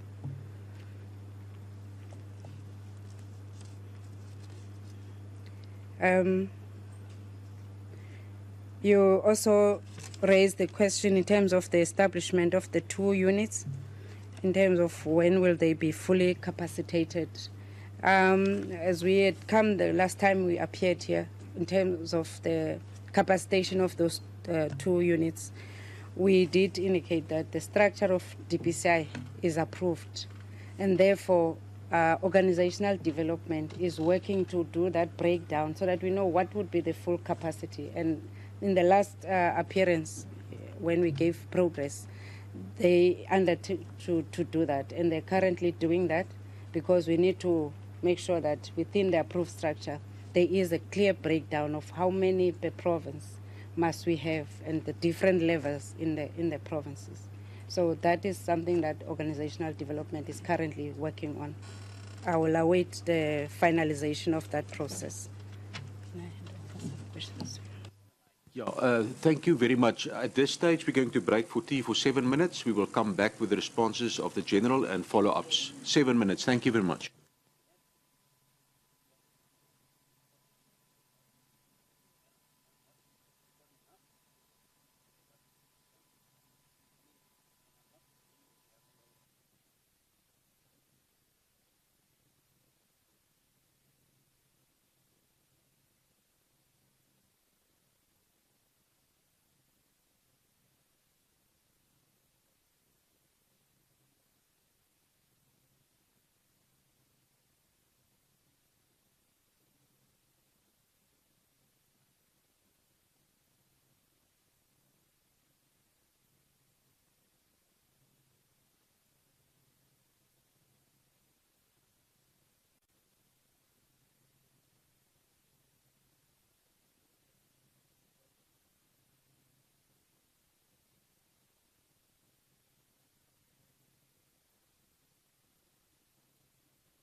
Honourable members, 2 minutes. 2 minutes, thank you.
No, it is fine. Thanks. Right, thank you very much, honourable members. We're going to continue with our deliberations. We're going now to give an opportunity to the Acting National Commissioner to respond to some of the questions, and then, of course, we will go to the follow-ups. No, I'll give ample opportunity. My questions was not answered. Yeah. Slide 12. Okay. To that, let's give first the Acting National Commissioner opportunity to respond, and then we'll go to the members who feel that they've got further input. General, you're welcome. Thanks, Honourable Chair, honourable members. There is a question that we had deferred on day one, which the Chair asked relating to DPCI and the notion that the accounting officer has been a stumbling block either in the provision of resources and or approval of structures. And I had said that I prefer that the question be answered while my DPCI colleagues are around, because I don't want to say anything which they are not privy to. Firstly, it must be placed on record that DPCI is not a foreign entity to the South African Police Service. It is for that reason that it is located within the Police Act. It is for that reason that the Act provides only for one accounting officer, and that's the National Commissioner of the South African Police Service. And it provides for reporting on matters that relates to accounting directly to the National Commissioner in terms of the Public Finance Management Act. We will support the DPCI in enabling, to ensure that there's enabling capacity to execute the mandate of the DPCI. We have no reason not to. If we were not to do that, it will be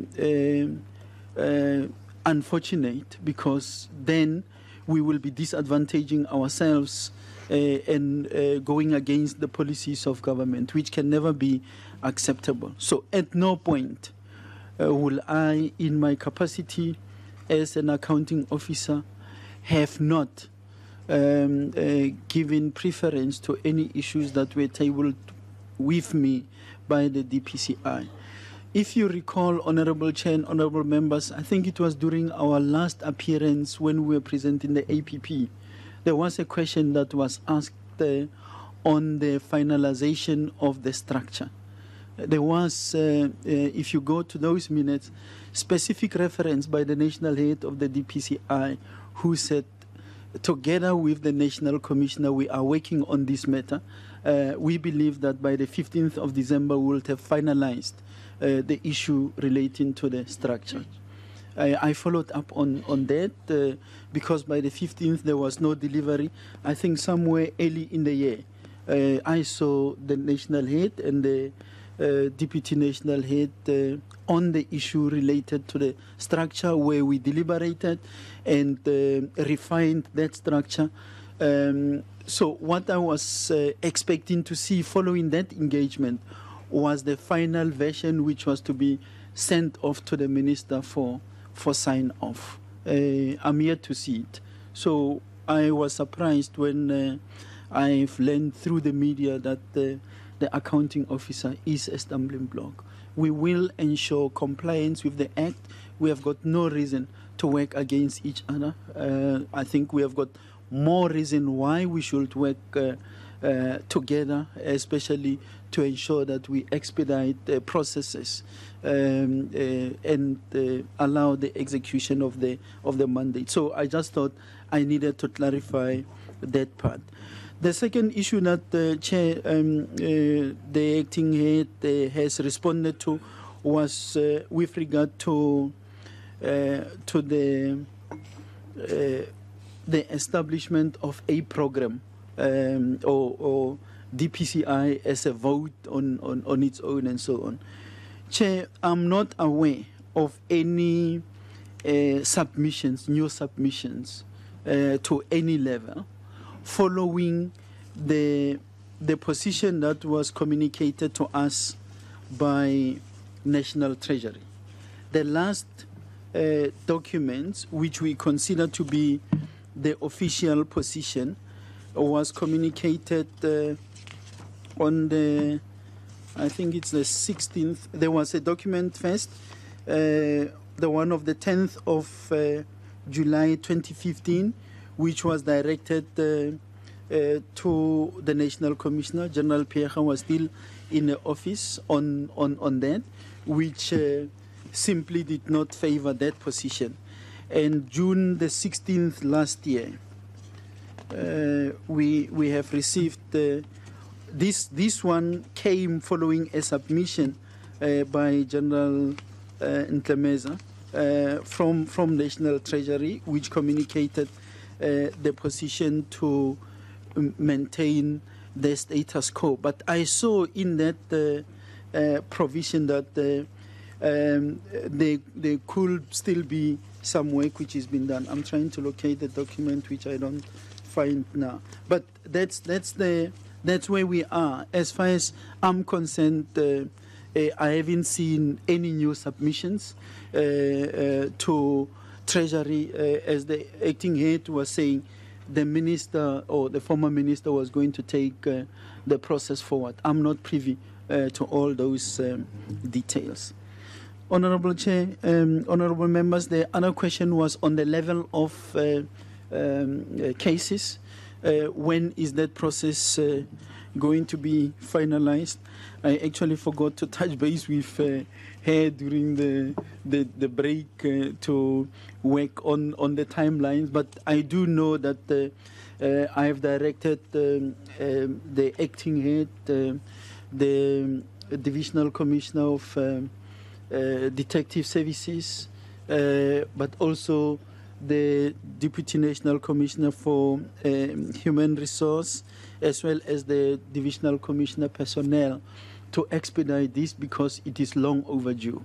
And as I indicated earlier, the relocation of the cases that do not belong or that are not to be investigated in the DPCI will ensure efficiency and effectiveness of the DPCI, because we will then give priority attention to those serious cases that falls within the mandate of the DPCI. We are now in May.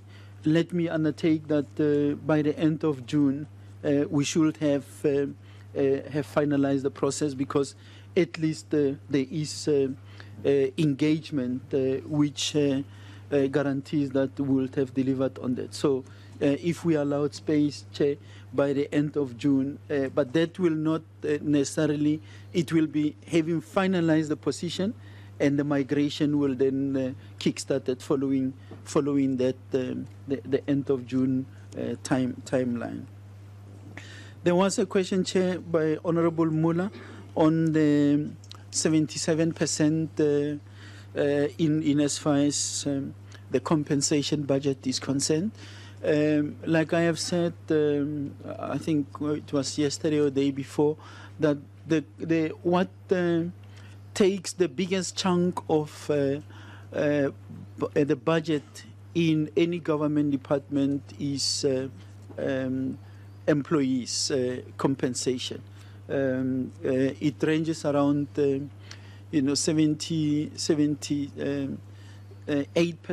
74%. What we have communicated was 76%. In this case, it's 77%. But we believe, Chair, with the relocation that we are going to realize, it will enable the better management of that 77%. Not that you are going to take anything from DPCI, because the total budget that is communicated here, it's specifically earmarked for the DPCI. So where there is an injustice currently is that that money may be spent on cases that are not budgeted for within the DPCI environment because of the level. So the relocation will help us to manage that, Honourable Chair. There was an issue relating to accommodation, Chair. I think the General have spoken to the issue following the appearance and the establishment of that task team. We will take a report from the task team on the progress made and forward it to the portfolio committee. I don't have finer details of it at this stage. Honourable Ramatlakane asked a question which I don't think we responded to correctly to it. What informs the growth from 1.4 to the 1.5 now? And the General said Treasury did the allocation. Treasury would have communicated to all of us as government departments what Honourable Groenewald once again reminded us of, the hostility measures, which meant that there is no austerity measures. Which meant that the coffers of government has become a little bit low, and that only critical submissions will be considered. I am not aware of any special case made towards the ENE that was finally allocated. I think it will be advisable for us, once we have finalized the process, Chair, on the relocation, to then concretize that submission, because then it will also be informed by a clear position on what capacity is required, informed by the structure, both from an organizational as well as a functional perspective. So the increase that we have seen is the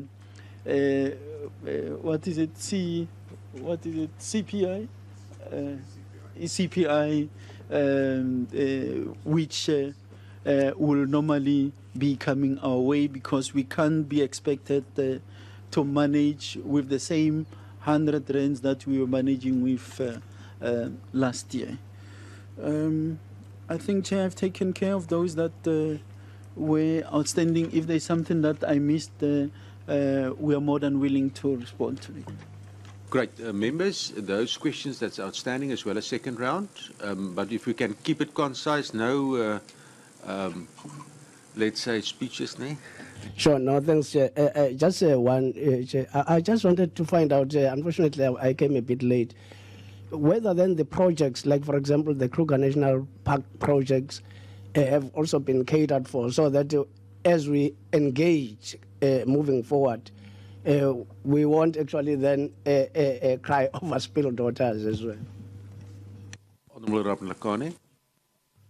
No, thank you, Honourable Chair, and the responses general where you touched. But my question, I've got two follow-ups really. The one is in relation to the budget. I think Acting General Patlani is talking to it. My problem my question was, I hear the outcome, the end result. The question was, what is the foundational preparatory work for budget by DPCI? Because the Act suggests, or the Act in fact direct the head of DPCI, I think Section 17 of that Act, that head will prepare a budget estimate which will then be submitted to the National Commissioner for submission in the normal MTEC process of government. So my question was, what was DPCI preparation? What did they present to you as their budget, like you would normally do as a government department in terms of budget process? And that process, I think, start already, that cycle start early by April already. That is the question I'm asking. Then the answer I got, the Treasury decided. Now I have a problem with that. This is why I'm saying there is an act that put obligation. The next question, Acting General Patlani, you were supposed to receive a presentation of the budget from DPCI of the estimate for the 2017-18 for this budget. You haven't said whether you did receive it or not. All you said, you spoke about austerity measures. So that was not my question. My question is different, is that there's an obligation, legislated obligation, for both the head and yourself on the budget. Was that complied with? That's the question I'm asking. And then the second one, Chair, the follow-up question is this. There's been this long discussion about the charges. Who decide on the charges? And the charges that, the investigation and the charges. And the answer that was given created an impression for me, which is an unfortunate impression, because I understood the discussion to be suggesting that the Hawks operate based on the Act. And based on this Act, one is to prevention of organized crime.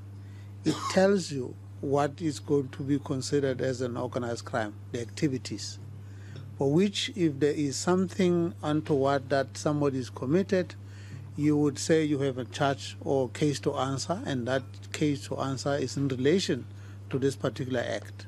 So you would, as a Hawks, make determination that there is a provision of a breach or a violation of this particular provision of the act, for which you are now charging me for that violation. That job can't be the job of the, in my understanding, can't be the job of MPA.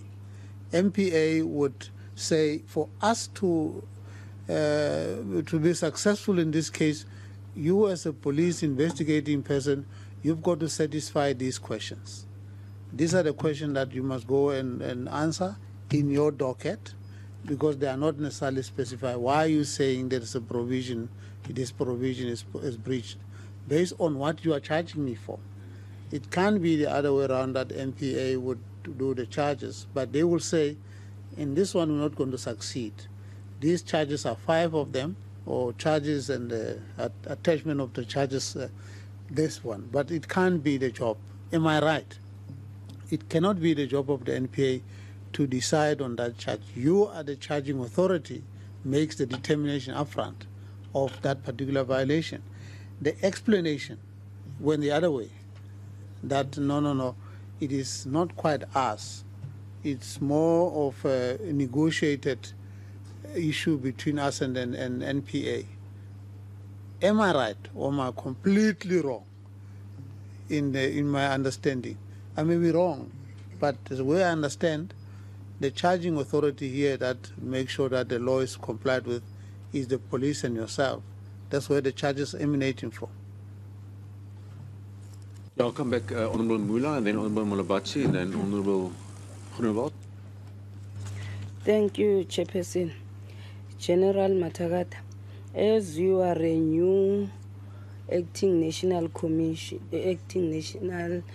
head of Hawks, are you getting the necessary support from SAPS and members of DPCI? I know that you are working with them as a deputy head of Hawks, but now you are acting.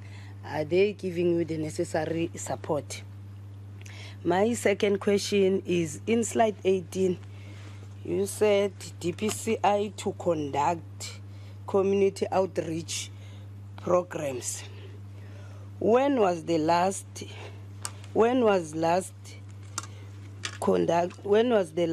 conduct the community outreach? Thank you. Honourable Mulabatsi. Thank you, Chairperson.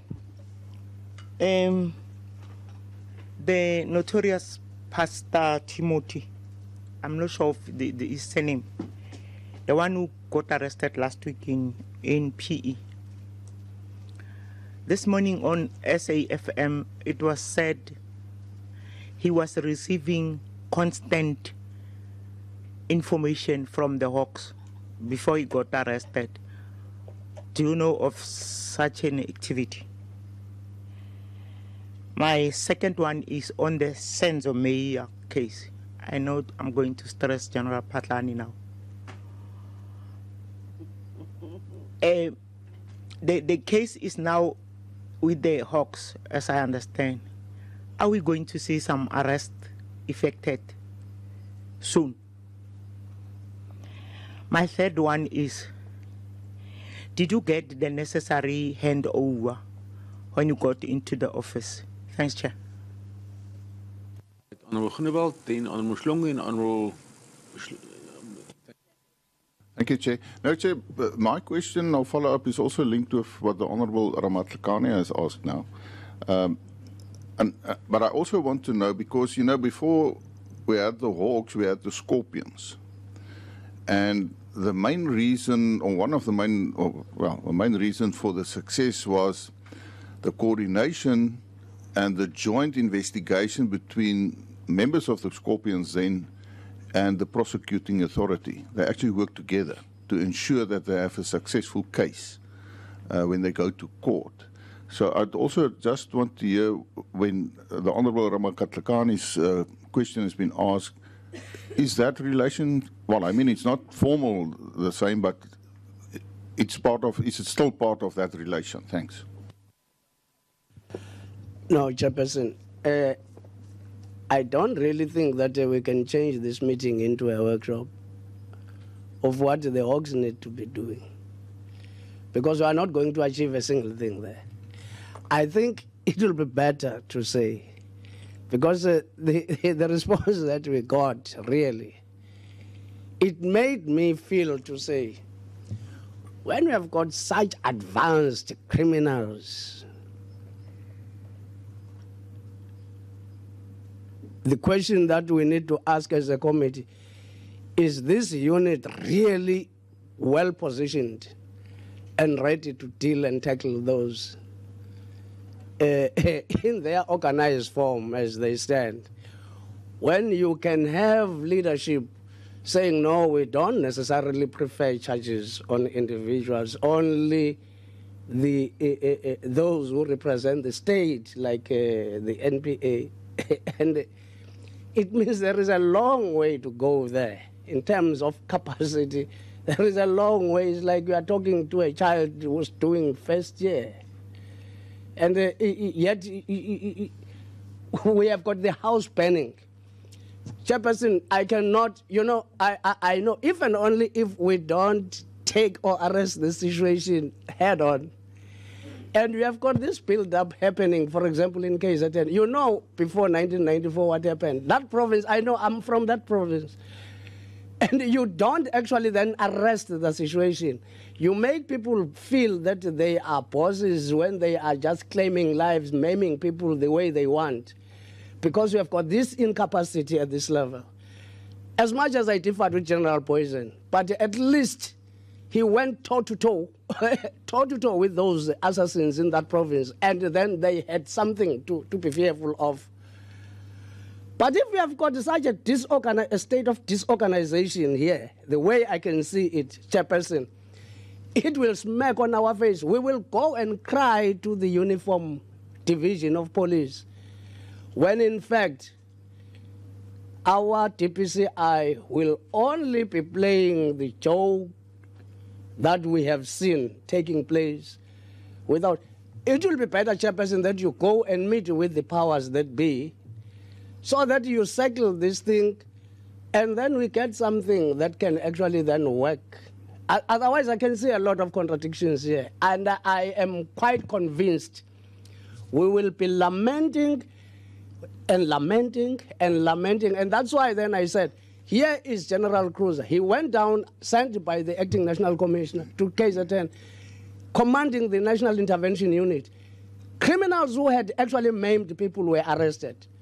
But today, those people, I can tell you, those arrests are just useless, because those people are just doing as much as they like. And I am told, General, that they are about even to finish those who are supposed to be key witnesses in those cases, and which means then they will just go free.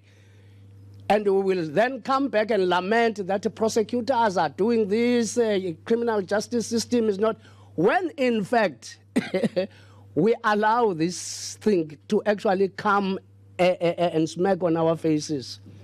It's totally wrong, and I think, Chairperson, let us just take a decision that you as a Chairperson, you take this matter up with the powers that be, so that at least there can be something that can be done. There is total confusion and lapse here. I can see that thing. Thank you.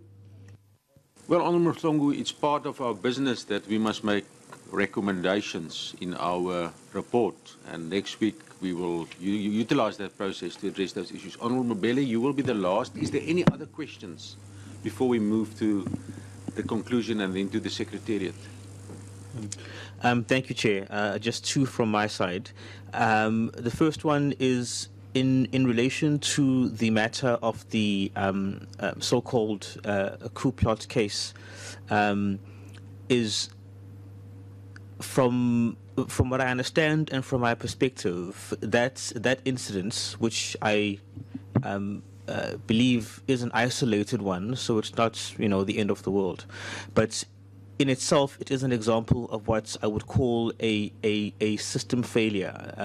There was some breakdown in what I assume is a series of filters and checks to detect that something was off there, because if after, I was just re-looking at the statement that was issued from the DPCI on the 26th of April, that if after 7 months of investigation and the collection of evidence during that period, it wasn't picked up that the merit and the substance of the allegations wasn't quite all there, then somewhere the system didn't quite work the way it should to pick up that, and so my question there is just what is being done to review how that investigation unfolded in order to fix and strengthen the systems to prevent that sort of thing happening again.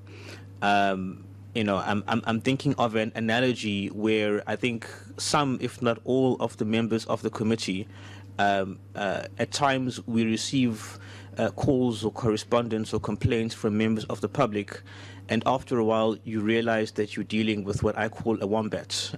There are people out there who are attention seeking, maybe slightly unhinged, and because you're a public figure, they kind of come towards you like a moth towards a flame. But after a while, you develop a filter to say, oh, this one is crazy because they wanted to tell me about having invented the cure for cancer. It's like, well, no, that's not true. So systems, I think, I always say it comes down to systems management and quality of leadership. When you have those two factors in an organization sorted, that's the entire job done. So when the systems fail, it's important to learn the lessons, and I'd like to know what the remedial course is going forward for that. And then just to pick up on a point from the PowerPoint, in terms of the community outreach that is planned, just a brief outline of what the contents and the purpose of that community outreach is. Because I would imagine that most cases that the Hawks picks up are either something that they pick up in the course of interception and other intelligence work, or it's cases that are referred from the SAPs as they're escalated. So I could be wrong, and if I am, I would like to be clarified. I think there's probably very, very few cases where cases come from members of the public on the ground directly to the Hawks, as opposed to institutional referrals, like my COJ example earlier. So I'm just wondering if the bang for the buck of community outreach, unless you can explain to me the content and the purpose of that, is necessarily all there.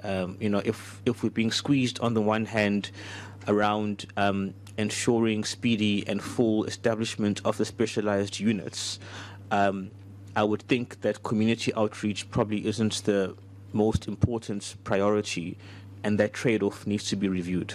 Thanks, Chair. Thank you very much, Honourable Bele. Let's go then to the responses. Generals. Thank you, Chairperson. The first question from Honourable Ramatlakane that I would respond to, and it again ties up with the statements by Honourable Mhlongo. I will maintain, Honourable Chair and Honourable Members. In this case, this is how we work as the DPCI with prosecutors, including this case. We have a process that we call prosecution-guided investigations, and it touches on what was asked earlier about how the DSO then worked with prosecution. The same principle works. NPA is dedicated prosecutors in line with our own structural arrangement as DPCI. So we have prosecutors dedicated for organized crime, for commercial crime, for anti-corruption. Any matter that comes to our space that we investigate, we will sit with them. And therefore, again, they are the ones who decide on what charges based on the investigation that is on the docket before them. So we don't decide what to charge. They even it's referred to that they draw up a charge sheet, which means the charges that they're going to take you to court on the suspect, on whatever the issue is. So the same principle applies to all the work we're doing. We investigate, we go sit with them, and they are part of that process whilst we investigate it from the onset to guide, as it's called, prosecution-guided investigations. So they will work with us from that onset and refer you to back to go and gather further evidence and so on. Ultimately, they will draw up a charge sheet that is decided by them what to charge this person on, and therefore if it's a winnable case in court. So the same principle, although we don't have prosecutors as DSO, we work with them because they are dedicated to the different environment. And then the second question that was raised, I would leave it, maybe General Patlan can assist me. I don't know what is the Kruger National Park project, if I may. The second questions came from Honorable Muller in terms of whether I am receiving any support from SEPS and then also within the DPCI environment. From the SEPS, I do get support already. We are engaging on various issues that they are going to give me support on with the senior managers, especially the deputy national commissioners.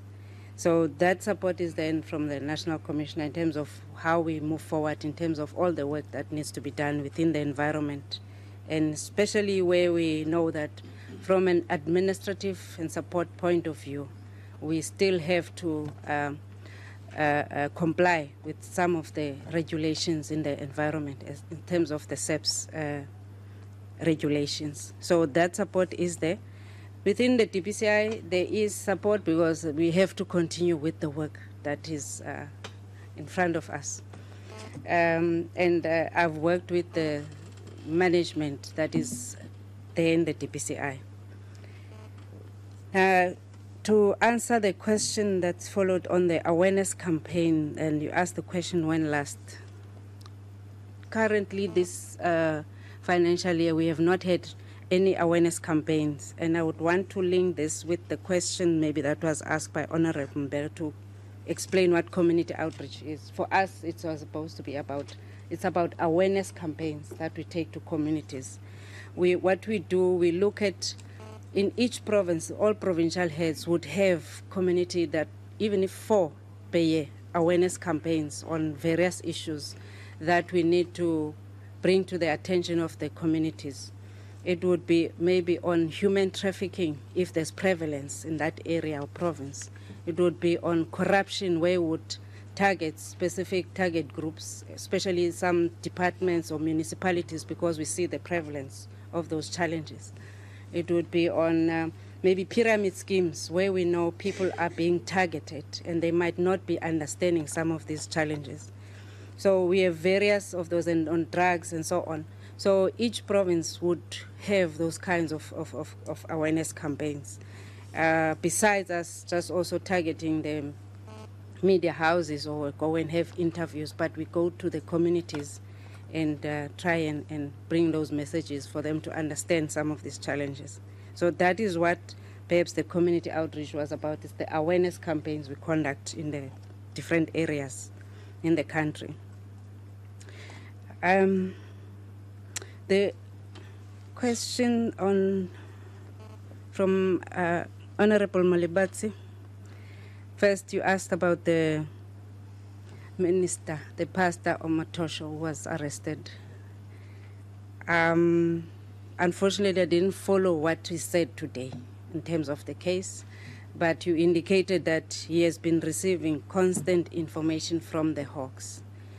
I wouldn't want maybe to now indicate what is going on in that regard, because there's some investigations we are following up further on this matter, and I would respectfully ask not to disclose it here now. And then I can't respond, I don't have a sense of maybe your case, maybe. It's not within DPCI, I don't know where it's located. Then you asked lastly if there was any handing over done. I have not had it, I didn't have any handing over. So I'm just working in the environment with what is currently there. And as such, some of the cases I'm following up in terms of what is happening in the environment. Due to the nature of what has happened, there couldn't have been any handing over. And then the question from Honorable Groenewald, I think I touched on in terms of the working relationship that I explained now. Okay. And then Honorable Mbele, you raised the question of, based on this case that is currently topical, the so-called coup plot, that is there a way that we review how this investigation unfolded and what remedial steps? Definitely so, because this investigation took place since last year, for October. Until now, it went to court. So one, having identified the gaps maybe that has been picked up and some of the issues that are necessary for us to get clarity on, it is a matter that I'm taking up with the environment, and that is investigating this case. So as I indicated earlier, I still need time to go into each of the matters that are located within the environment to have clarity and see what is the progress made. So this is one of the issues that one needs to get a sense of what had happened and therefore take decisions based on that. I will end there. So we'll give over to the Supervisor of Detective Services. Thanks, Honourable Chair, honourable members. The first one of Honourable Mhlongo on the Kruger National Park, not only limited to the Kruger National Park, but the rhino poaching project. It remains to be funded. It's a project conducted by a multidisciplinary team, wherein we also have other specialized units, including members of the Hawks. So their budget is not necessarily located in the DPCI budget that we are talking of. It is within the investigation environment. The one by Honorable Ramatlakane on the submission to Treasury, my prayer was a follow-up was not going to come, but unfortunately my prayer was not answered in this instance. Honorable Chair, the allocation which we are talking of here is informed by a submission that was made for the MTEF. It is not informed by an annual submission. Simply put, there was no additional submission last year. So the money, and that's why, oh, I see he became very tired because he has been presenting. I had the slide there to try and show the figures over the year. So what is it? Year 2 becomes year 1. So the 1.4 was for the previous year, 15-16. For the MTF period, that 1.5 would have been in the second year of the MTF, which then became year 1 now for the 2017-18. So a straight answer is we did not have an additional submission. The funds that are being utilized, which we are talking to, are part of what was submitted and approved for the MTF process. That is why I said for anything additional, we may in this year, following the conclusion of the structures, the calculation of the capacity requirements, and then it will fit into to enable the coming year's submission. And that's where I was trying to talk to the austerity measures because we knew that in many of these we needed more, but no additional funding was going to be. There it is in front of us, Chair. I think slide 10. You will note 1.4, 1.5. So we already know what is it that we are getting in the coming financial year in as far as the DPCI is concerned.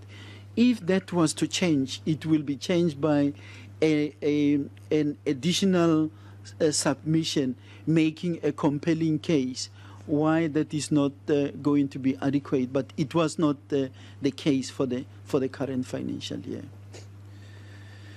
And I thought, let me also just briefly talk, and I think Honorable Ramatlakane, Honorable Mhlongo spoke to this issue at length, and I think Honorable Mbele on the on the charges of the coup plot case.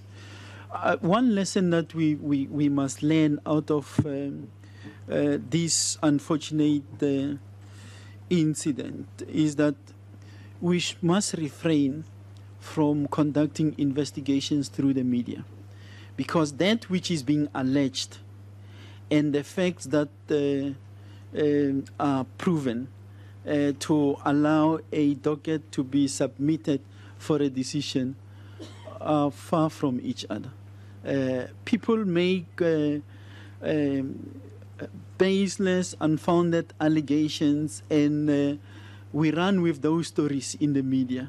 And it paints this person like this, only to find out through at the end of the investigation that it is not so. So I think if there is one lesson that we ourselves must learn is what information do we communicate, but as far as possible refrain from providing too much detail on a matter which is still under investigation until such time that the competent authority has taken a decision on the facts before him or her on whether there is a prima facie case or not.